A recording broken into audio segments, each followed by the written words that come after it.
वक्त हो गया इंडिया 100 का। अभी तक की तमाम खबरों को देख लेते हैं फटाफट अंदाज में। सलेमपुर में सीएम योगी की जनसभा, विपक्षी गठबंधन पर किया कारोबार। कहा ये सत्ता में आए तो पर्सनल लॉ लागू हो जाएगा, बीजेपी इसकी मंशा पूरा नहीं होने देंगी। 3 तलाक पर सीएम योगी ने विपक्ष को घेरा। कहा कांग्रेस समाजवादी पार्टी का गठबंधन आया तो ये लोग 3 तलाक फिर से लागू कर देंगे, बहन बेटियां घर से निकल नहीं पाएंगी। सीएम योगी ने कहा कि 10 साल में आतंकवाद नक्सलवाद खत्म हो गया, जो लोग पाकिस्तान का राग अलापते थे वो वहीं चले जाएं। गोरखपुर में सीएम योगी का विपक्ष पर हमला। कहा इंडी गठबंधन की पूरी राजनीति हिंदू विरोध पर है, सनातन धर्म का विरोध करना उनका काम है। सीएम योगी ने कहा कि इंडी गठबंधन में हार की बौखलाहट है, जनता इंडी गठबंधन कांग्रेस टीएमसी जैसे दलों को मुंहतोड़ जवाब देगी। बिहार के कराटघाट में मोदी ने लालू और तेजस्वी को चेतावनी दी। कहा नौकरी के बदले जमीन लेने वालों का जेल जाने का काउंटडाउन शुरू हो गया है। काराकाट में पीएम मोदी ने तेजस्वी यादव पर कसा तंज। कहा हेलीकॉप्टर से घूमने वाले अब जेल का चक्कर लगाएंगे, बिहार को जंगल राज बनाने वालों को छोड़ा नहीं जाएगा। काराकाट में पीएम मोदी ने कहा कि पहली बार वोट करने वाले जंगल राज पार्ट 2 से रहे सावधान, एक समय था जब घर से निकलना मुश्किल होता था। बिहार के पाटलिपुत्र में पीएम मोदी ने जनसभा को संबोधित किया। कहा 4 जून को बनने जा रहा है नया रिकॉर्ड, पूरे देश में बीजेपी एनडीए की जबरदस्त लहर। आरजेडी पर पीएम मोदी का निशाना। कहा लालटेन वालों ने पूरे बिहार में अंधेरा फैला दिया, लालटेन वालों ने सिर्फ अपने घर को रोशन किया। पीएम मोदी का विपक्ष पर बड़ा हमला। कहा विपक्ष की योजना 5 साल में 5 पीएम, इंडी गठबंधन की कर दी है छुट्टी, जनता ने विपक्ष वाले सांप्रदायिक और जातिवादी हैं। हिमाचल के ऊना में अमित शाह ने जनसभा को संबोधित किया। कहा 5 चरण में 310 सीटें पार कर चुके हैं, छठे और 7वें में 400 पार हो जाएगा। ओवैसी के बिहार दौरे पर पटना में गिरिराज सिंह का करारा प्रहार। कहा ओवैसी के अंदर जिन्ना का जिन्न है, जो भारत को 1947 वाली स्थिति में ले जाना चाहते हैं। ओवैसी ने बीजेपी पर किया हमला। कहा तीसरी बार मोदी को प्रधानमंत्री नहीं बनने देना है, तीसरी बार बीजेपी जीती तो खत्म हो जाएगा मुस्लिम आरक्षण और संविधान। आप सांसद संजय सिंह का बयान। कहा तानाशाही का अंत होगा, इंडिया गठबंधन जीतेगा 300 सीट। पाकिस्तानी नेता फवाद चौधरी के ट्वीट पर केजरीवाल का पलटवार। कहा भारत में चुनाव हमारा आंतरिक मामला है, आतंकवाद सबसे बड़े प्रायोजकों का हस्तक्षेप भारत में बर्दाश्त नहीं करेगा। केजरीवाल के समर्थन में पाकिस्तान के पूर्व मंत्री फवाद चौधरी ने ट्वीट किया, लिखा कि नफरत को हराने के लिए वोट करें। दिल्ली में राष्ट्रपति द्रौपदी मुर्मू ने मतदान किया। महामहिम ने विक्ट्री साइन कर लोगों से वोट की अपील की, लोगों को जागरूक किया। उपराष्ट्रपति जगदीप धनखड़ ने मतदान किया, पत्नी के साथ वोट डाले। पूर्व राष्ट्रपति रामनाथ कोविंद ने दिल्ली में मतदान केंद्र पर जाकर वोट डाला, लोकतंत्र की मजबूती के लिए अपने मताधिकार का इस्तेमाल किया। सोनिया और राहुल गांधी ने छठे चरण के लिए मतदान कर दिया है, दोनों ने साथ मतदान केंद्र पर पहुंचकर संविधान की मजबूती के लिए वोटिंग की। वोट डालने के बाद राहुल गांधी ने सोनिया गांधी के साथ सेल्फी ली, मतदान केंद्र के बाहर मां के साथ सेल्फी लेते नजर आए।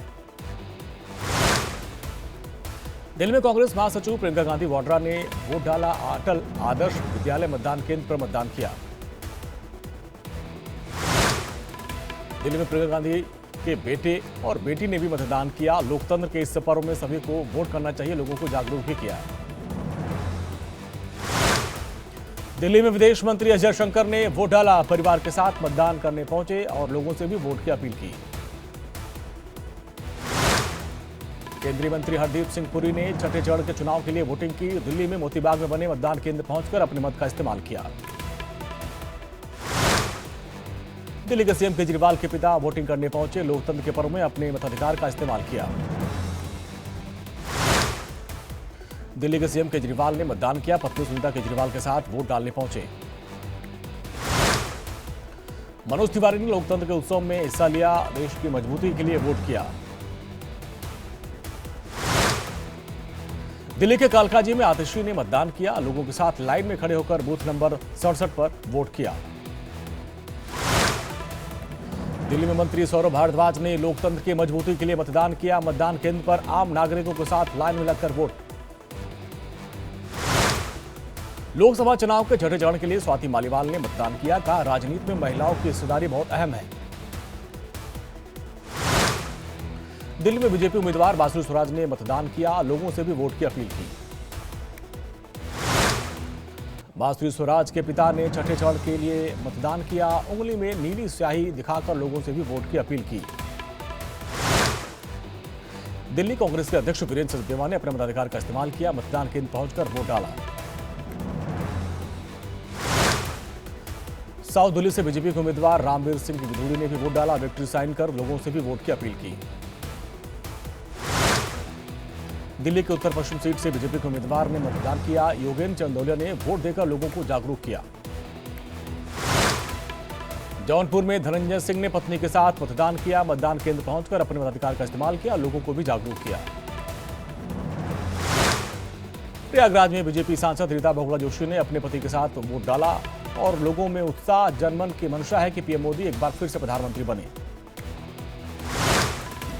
दिल्ली में पूर्व क्रिकेटर गौतम गंभीर ने ओल्ड राजेंद्र नगर में मतदान किया। लोगों से भी वोट की अपील की।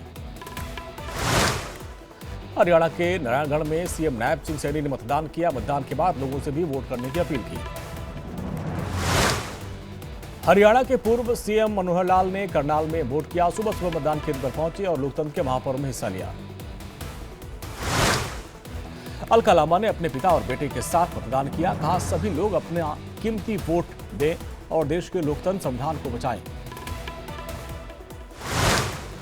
केंद्रीय मंत्री कृष्णपाल गुर्जर ने फरीदाबाद में सेक्टर 29 में वोटिंग किया और परिवार के साथ डायनेस्टी इंटरनेशनल स्कूल में जाकर मतदान किया। यूपी के बस्ती से बीजेपी सांसद हरीश द्विवेदी ने वोट किया। पत्नी वनिता के साथ सांसद ने अपने मताधिकार का इस्तेमाल किया और लोगों को भी जागरूक किया। जम्मू कश्मीर में अनंतनाग में वोटिंग के दौरान पीडीपी अध्यक्ष महबूबा मुफ्ती धरने पर बैठ गई। बीजेपी पर वोट से पहले अपने समर्थकों को अरेस्ट करने का आरोप लगा दिया। भुवनेश्वर में उड़ीसा के सीएम नवीन पटनायक ने मतदान किया और वोटिंग के बाद उंगली में नीली स्याही दिखाकर लोगों को भी मतदान के लिए प्रेरित किया। भुवनेश्वर में बीजेपी के नेता वीके पांडेय ने मतदान किया और वोट देकर लोकतंत्र के महापर्व में हिस्सा लिया। झारखंड में पूर्व भारतीय टीम के कप्तान एमएस धोनी ने मतदान किया। रांची में लोकतंत्र के महापर्व में हिस्सा लिया। यूपी के अंबेडकर नगर में 116 साल की बुजुर्ग महिला ने मतदान किया। बग्घी से मतदान केंद्र तक पहुंची और अपने मताधिकार का इस्तेमाल किया और लोगों को भी मतदान के लिए प्रेरित किया। आज लोकसभा चुनाव के छठे चरण के लिए मतदान की प्रक्रिया जारी है। 8 राज्यों की 58 सीटों पर वोटिंग। छठे चरण में कुल 879 प्रत्याशी मैदान में है। 4 जून को आएंगे नतीजे। छठे चरण में यूपी, बिहार, हरियाणा, दिल्ली, जम्मू कश्मीर, पश्चिम बंगाल, झारखंड, ओडिशा में भी मतदान। छठे चरण में सुल्तानपुर सीट से पूर्व केंद्रीय मंत्री मेनका गांधी की प्रतिष्ठा दांव पर है। समाजवादी पार्टी की तरफ से रामभुआल निषाद से उनका मुकाबला। दिल्ली के उत्तर पूर्व सीट से भोजपुरी कलाकार मनोज तिवारी की साख दांव पर। इंडिया गठबंधन से कन्हैया कुमार से उनका मुकाबला। आजमगढ़ से दिनेश लाल यादव निरहुआ की प्रतिष्ठा दांव पर। सपा से धर्मेंद्र यादव ठोक रहे ताल। बसपा ने मशहूर सबीहा अंसारी पर भरोसा जताया है। जम्मू कश्मीर के अनंतनाग राजौरी सीट से पीडीपी की पूर्व मुख्यमंत्री महबूबा मुफ्ती पर दाव है। जेकेएनसी ने मियां अल्ताफ को मैदान में उतारा है। हरियाणा की करनाल सीट से पूर्व सीएम मनोहर लाल खट्टर ताल ठोक रहे हैं और कांग्रेस ने दिव्यांशु बुद्धिराजा को उनके खिलाफ मैदान में उतारा है। ओडिशा के संबलपुर में केंद्रीय मंत्री धर्मेंद्र प्रधान की साख दांव पर है। कांग्रेस के नागेंद्र कुमार प्रधान से उनका मुकाबला है। 4 जून को आएगा उनकी किस्मत का फैसला। गुड़गांव से कांग्रेस ने अभिनेता राज बब्बर को चुनाव मैदान में उतारा है। बीजेपी के राव इंद्रजीत सिंह से उनका मुकाबला। फरीदाबाद से बीजेपी नेता कृष्णपाल गुर्जर चुनावी मैदान में है। कांग्रेस के महेंद्र प्रताप से टक्कर है। हिसार सीट पर चौतरफा मुकाबला। बीजेपी से रणजीत चौटाला, कांग्रेस से जयप्रकाश, जेजेपी से नैना चौटाला के बीच रोचक मुकाबला। केंद्रीय मंत्री धर्मेंद्र प्रधान ने संबलपुर में मां समलेश्वरी मंदिर में पूजा अर्चना की और जीत का आशीर्वाद लिया। दिल्ली में बीजेपी के उम्मीदवार बासु स्वराज ने झंडेवालाल मंदिर में पूजा अर्चना की और नई दिल्ली से उम्मीदवार हैं और जीत का आशीर्वाद लिया। हरियाणा के सीएम नायब सिंह सैनी ने वोटिंग से पहले गुरुद्वारा में मत्था टेका, भगवान का आशीर्वाद लिया।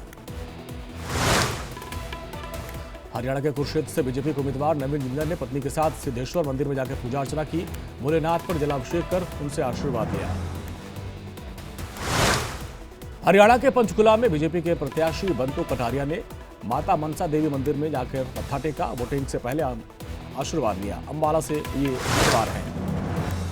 वोट डालने के बाद प्रियंका गांधी वाड्रा ने इंडिया गठबंधन की जीत का दावा किया, कहा सभी लोग गिले शिकवे अलग रखें और संविधान बचाने के लिए वोट करें। आतिशी ने दिल्ली के एलजी वीके सक्सेना पर लगाया आरोप, कहा एलजी ने पुलिस को इंडिया गठबंधन के गढ़ में वोटिंग धीमे कराने का निर्देश दिया है। बासु स्वराज ने लोगों से वोट करने की अपील की, कहा सबका साथ, सबका विकास, सबका विश्वास के लिए घरों से निकलिए और ज्यादा से ज्यादा मतदान करिए। केंद्रीय मंत्री हरदीप सिंह पुरी ने एनडीए के 400 सीट पार होने का दावा किया है, कहा कि हमारी 15% सीटें और बढ़ेंगी, आराम से पार कर लेंगे 400 पार। वोट डालने के बाद गौतम गंभीर ने कहा लोकतंत्र को और अधिक मजबूत बनाने के लिए मतदान करिए। विदेश मंत्री एस जयशंकर ने कहा कि यह देश के लिए बहुत महत्वपूर्ण समय है, हम चाहते हैं कि भारी संख्या में आज मतदान हो।